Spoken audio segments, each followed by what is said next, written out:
So let's talk medical. This morning, HHS Secretary RFK Jr. and fellow health officials joining a leadership forum looking at solutions to food allergies while pushing to extend human lifespan in America. That it's not a particular diet that extends life. It's not all carnivore, all Atkins, all keto, all paleo, all pescatarian. It is the absence of processed foods. It's not more expensive to eat healthier, but very often it's the only thing that people have access to. This is where this term food deserts comes from. This is what J.D. Vance was referring to when he talked about Appalachia and the higher rates of cancer, morbid obesity, type 2 diabetes, multiple chronic disease, actually lower life expectancies.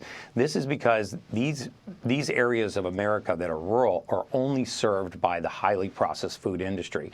Well, studies show diets high in ultra-processed foods are linked to cancer among younger patients, including the risk of colon cancer in women under 50. Fox News senior medical analyst, author of the new book out tomorrow called The Miracles Among Us, Dr. Mark Siegel joins us now. Dr. Siegel, we'll talk a lot about the book, especially again tomorrow, but I need your expertise on this. I can't wait for this conference that starts at 9 o'clock today. They're talking about longevities and attacking allergies. They're already seeing some major breakthroughs when it comes to peanut allergies.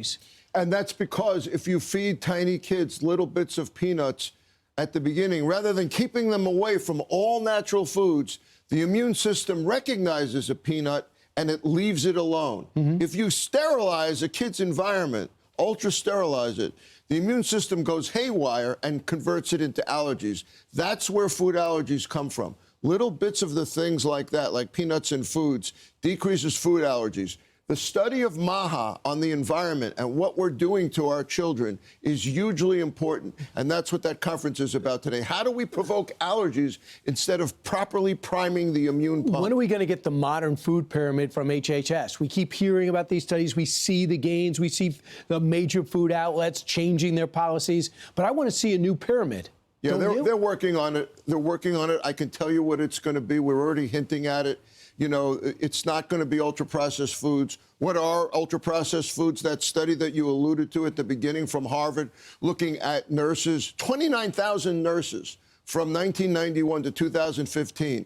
Their increase of colon polyps, which leads to colon cancer, Brian, was up 45% if they had 10 servings a day of this stuff: bread, cereals, sugary drinks, sauces, spreads, diet sodas. That's ultra-processed foods. Right. Stuff which doesn't even recognize the ground it was born in. We need food that's farm to table back. Right, and that's what they're going to be discussing today. By the way, tips for women watching. I know we have a lot watching. Limit ultra-processed foods, exercise, no smoking, alcohol, red processed meat intake, and consuming fruits and vegetables. Screening for colorectal cancer could begin at age 45 instead of 50.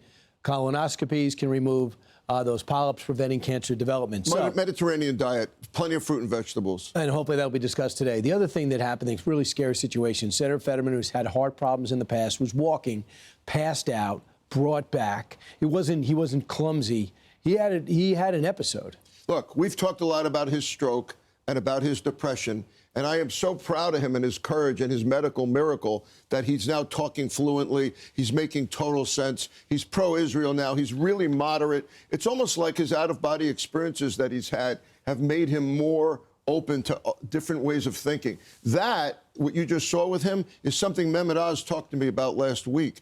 Because someone fell at one of the president's press conferences and blacked out. He said, as one of the top cardiac surgeons in history, Oz, he said it's the fall that really hurts you more than what causes the fall. Because when you're as big as Fetterman and you fall, you get hurt. What caused him? His heart stopped beating? No, what caused him is he has heart failure. He had that. That's why he had the stroke. The heart failure led the heart to fibrillate. It went like this, quivered instead of pumped properly. The defibrillator kicked in, Brian, as you just mentioned to me, and it brought him back, but not before he passed out and hit the ground. That defibrillator is 98% effective. Well, great. I'm glad he's okay, but he does have 20 stitches, and he's still willing to walk it off. He's a hero, but he's got to watch it. I'm excited about your book, The Miracles Among Us. People are reading it and loving it. And it's not even out yet, so it's not even allowed. How God's grace plays a role in healing. You pumped up for tomorrow? Totally. And we all have to be open to God's miracles. Science, otherwise, You know, whatever we do for a living, God is with us, and God chooses the miracles he wants us to have. Right. There's going to be a special on it. And also, we know it's going to be available now, but you can pre-order today. As you said to me on your radio show, we need a miracle for the New York Giants. Right. Yes, they play 3.5 quarters. And that's the problem. It's a 4-quarter game. All right. Great to Thanks see you, so man. much. Yeah. But the Knicks have answered your prayers. There you go. Hey everyone, I'm Emily Campagno. Catch me and my co-hosts Harris Faulkner and Kaylee McEnany on Outnumbered every weekday at 12 p.m. Eastern, or set your DVR.